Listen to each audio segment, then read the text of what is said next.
O Evangelho segundo o Espiritismo, capítulo 23. Estranha moral. Temas abordados: odiar os pais, abandonar pai, mãe e filhos, deixar aos mortos o cuidado de enterrar seus mortos.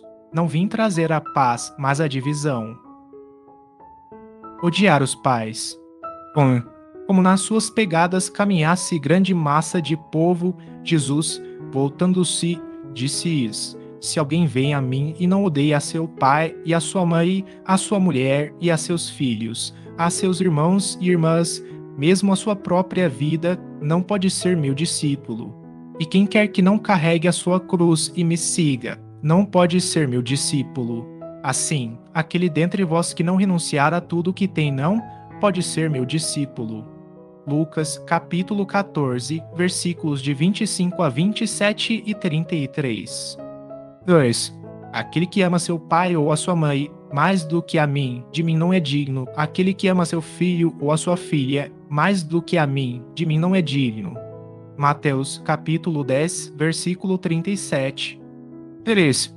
Certas palavras, aliás muito raras, atribuídas ao Cristo, fazem tão singular contraste com o seu modo habitual de falar que, instintivamente, se lhes repele o sentido literal, sem que a sublimidade da sua doutrina sofra qualquer dano.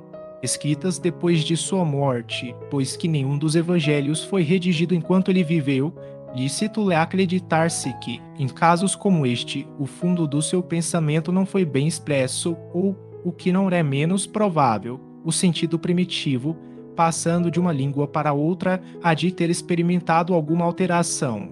Basta que um erro se haja cometido uma vez, para que os copiadores o tenham repetido, como se dá frequentemente com relação aos fatos históricos. O termo odiar, nesta frase de Lucas, se alguém vem a mim e não odeia seu pai e a sua mãe, está compreendido nessa hipótese. A ninguém acudirá a atribuí-la a Jesus. Será então supérfluo discuti-la e, ainda menos, tentar justificá-la. Importaria, primeiro, saber se ele a pronunciou e, em caso afirmativo, se, na língua em que se exprimia, a palavra em questão tinha o mesmo valor que na nossa. Nesta passagem de João, aquele que odeia sua vida, neste mundo, a conserva para a vida eterna, é indubitável que ela não exprime a ideia que lhe atribuímos. A língua hebraica não era rica e continha muitas palavras com várias significações. Tal, por exemplo, a que, no Gênesis, designa as fases da criação, servia, simultaneamente, para exprimir um período qualquer de tempo e a revolução diurna. Daí, mais tarde, a sua tradução pelo termo dia e a crença de que o mundo foi obra de 6 vezes 24 horas. Tal, também, a palavra com que se designava um camelo e um cabo, uma vez que os cabos eram feitos de pelos de camelo. Daí o haverem traduzido pelo termo camelo, na alegoria do buraco de uma agulha. Ver capítulo 16, item 2. Nota do Sr. Pesani, non modit em latim, caiome se em grego, não quer dizer odiar, porém, amar menos. O que o verbo grego misaín exprime, ainda melhor o expressa o verbo hebreu, de que Jesus se há de ter servido. Esse verbo não significa apenas odiar, mas também amar menos, não amar igualmente, tanto quanto a um outro. No dialeto siríaco, do qual, dizem, Jesus usava com mais frequência, ainda melhor acentuada essa significação. Nesse sentido é que o Gênesis, capítulo 29, versículos 30 e 31 diz: E Jacó amou também mais a Raquel do que a Lia, e Jeová, vendo que Lia era odiada. É evidente que o verdadeiro sentido aqui é menos amada. Assim se deve traduzir. Em muitas outras passagens hebraicas e, sobretudo, siríacas, o mesmo verbo é empregado no sentido de não amar tanto quanto a outro, de sorte que fora contrassenso traduzi-lo por odiar, que tem outra acepção bem determinada. O texto de Mateus, aliás, afasta toda dificuldade. Cumpre, ademais, se atenda aos costumes e ao caráter dos povos, pelo muito que influem sobre o gênio particular de seus idiomas.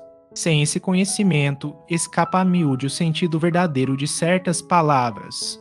De uma língua para outra, o mesmo termo se reveste de maior ou menor energia. pode, numa, envolver injúria ou blasfêmia e carecer de importância noutra, conforme a ideia que suscite. Na mesma língua, algumas palavras perdem seu valor com o correr dos séculos. Por isso é que uma tradução rigorosamente literal nem sempre exprime perfeitamente o pensamento e que, para manter a exatidão, se tem às vezes de empregar não termos correspondentes, mas outros equivalentes ou perífrases. Estas notas encontram aplicação especial na interpretação das Santas Escrituras e, em particular, dos Evangelhos. Se não tiver em conta o meio em que Jesus vivia, fica-se exposto a equívocos sobre o valor de certas expressões e de certos fatos, em consequência do hábito em que se está de assimilar os outros a si próprio.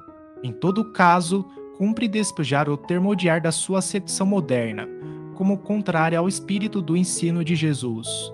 Veja-se também o capítulo 14, item 5 e seguintes. Abandonar pai, mãe e filhos. 4.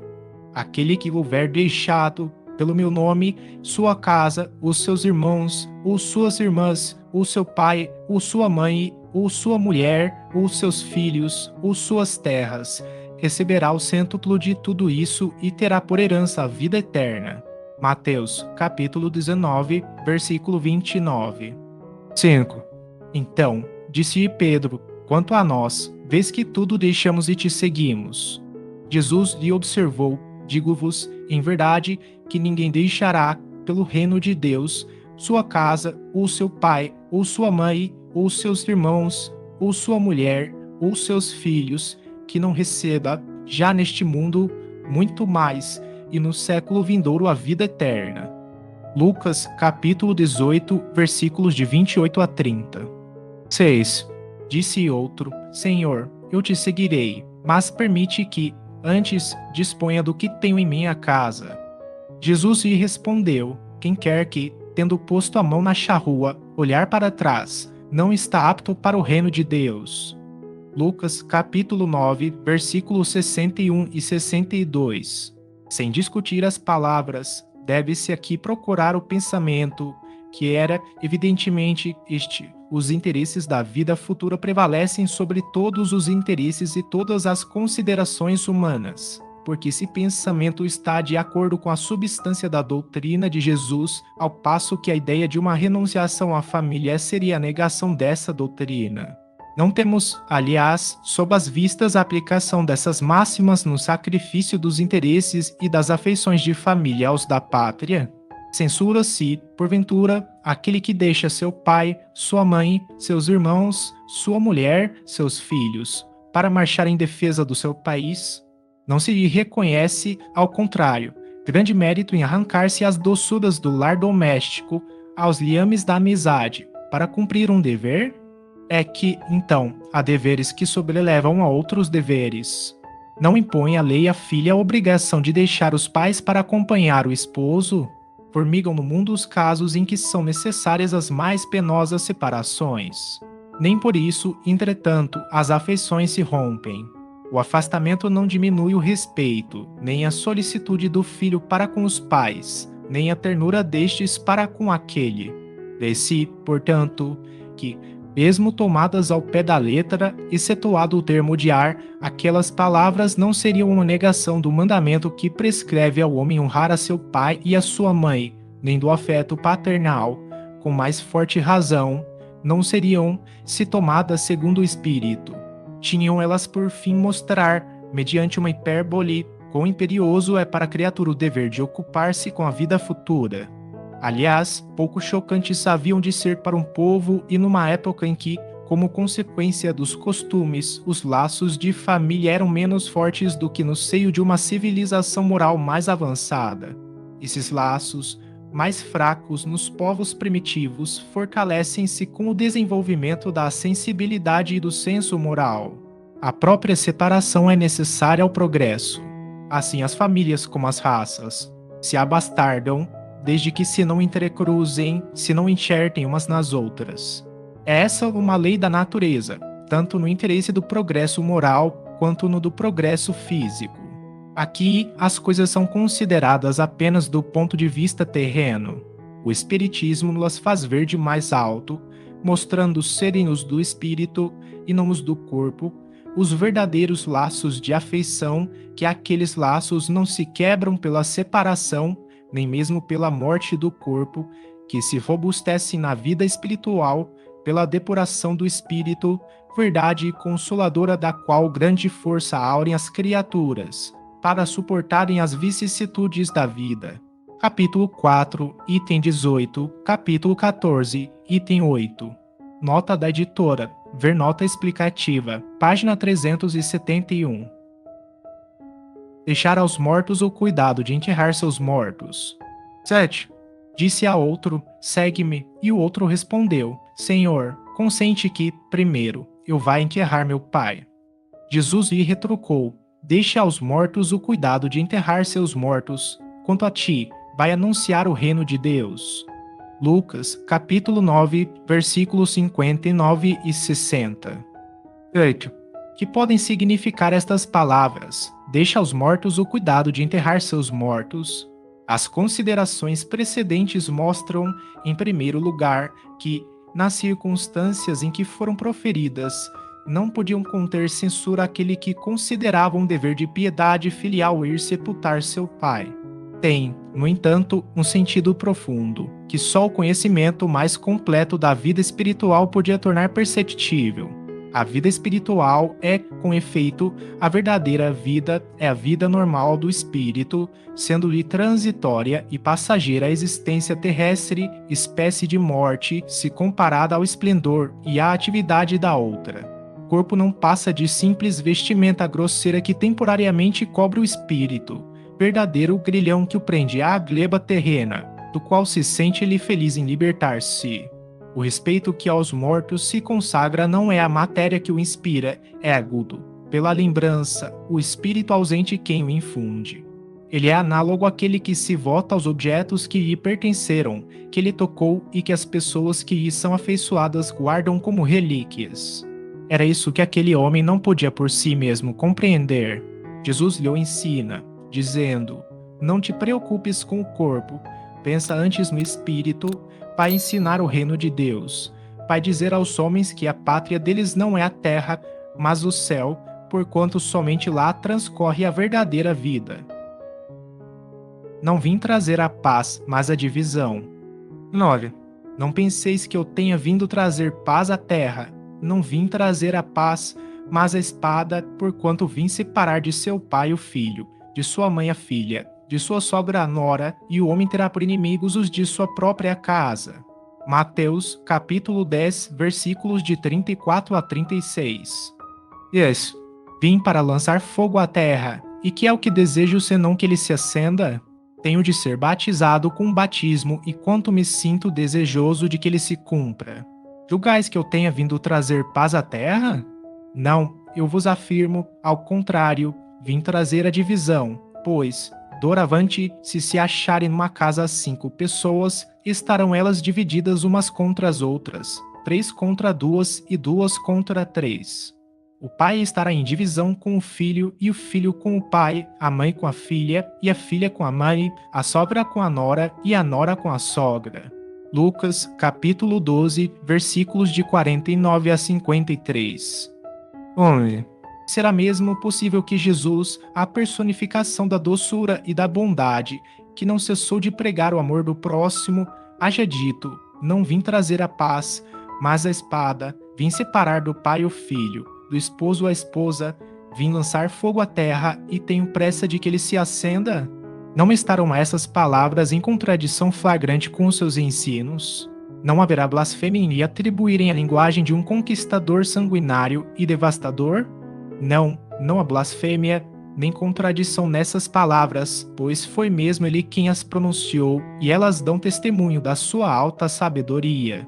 Apenas, um pouco equívoca, a forma não lhe exprime com exatidão o pensamento, o que deu lugar a que se enganassem relativamente ao verdadeiro sentido delas.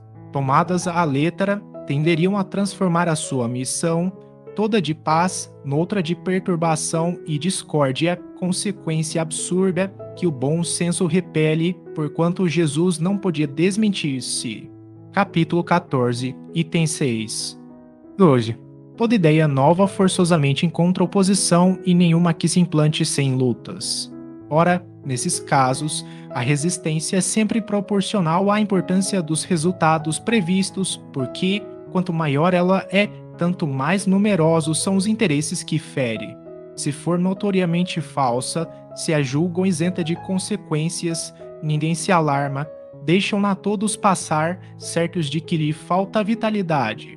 Se, porém, é verdadeira, se assenta em sólida base, se prevê futuro, um secreto pressentimento adverte os seus antagonistas de que constitui um perigo para eles e para a ordem de coisas em cuja manutenção se empenham.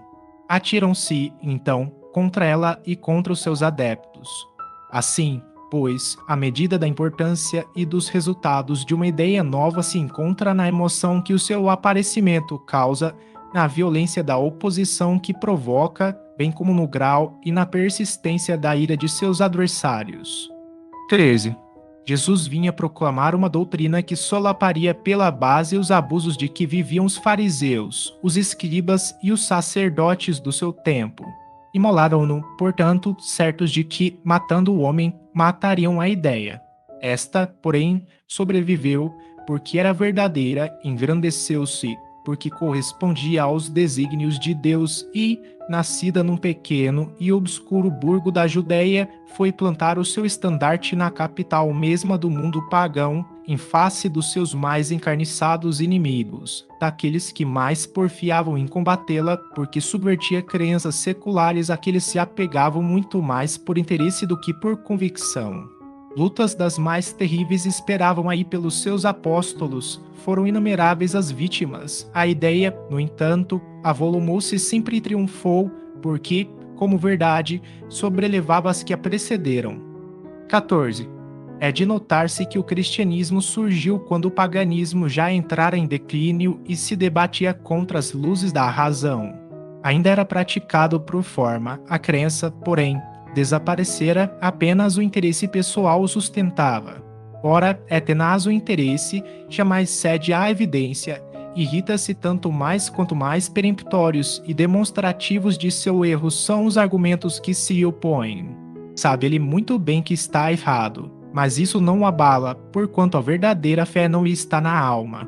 O que mais teme é a luz, que dá vista aos cegos. É proveitoso o erro, ele se agarra e o defende.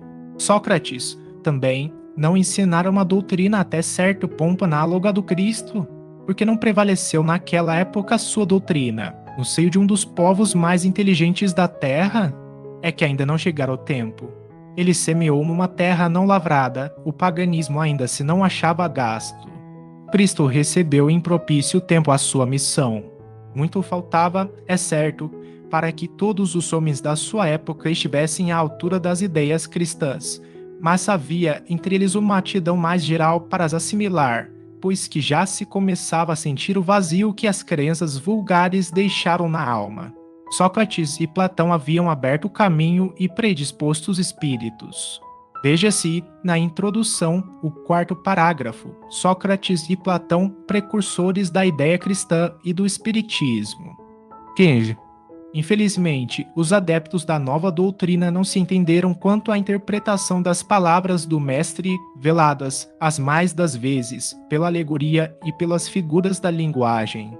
Daí o nascerem, sem demora, numerosas seitas, pretendendo todas possuir exclusivamente a verdade e o não bastarem 18 séculos para pô-las de acordo, olvidando o mais importante dos preceitos divinos, o que Jesus colocou por pedra angular do seu edifício e como condição expressa da salvação, a caridade, a fraternidade e o amor ao próximo. Aquelas seitas lançaram anátema umas sobre as outras, e umas contra as outras se atiraram, as mais fortes esmagando as mais fracas, afogando-as em sangue, aniquilando-as nas torturas e nas chamas das fogueiras. Vencedores do paganismo, os cristãos de perseguidos que eram, fizeram-se perseguidores. A ferro e fogo foi que se puseram a plantar a cruz do Cordeiro sem mácula nos dois mundos. É fato constante que as guerras de religião foram as mais cruéis, mais vítimas causaram do que as guerras políticas, e nenhumas outras se praticaram tantos atos de atrocidade e de barbárie. cabe a culpa à doutrina do Cristo? Não, de certo que ela formalmente condena toda violência. Disse-lhe alguma vez a seus discípulos: Ide, matai, massacrai, queimai os que não crerem como vós. Não, o que, ao contrário, lhes disse foi: todos os homens são irmãos e Deus é soberanamente misericordioso. Amai o vosso próximo, amai os vossos inimigos, fazei o bem aos que vos persigam.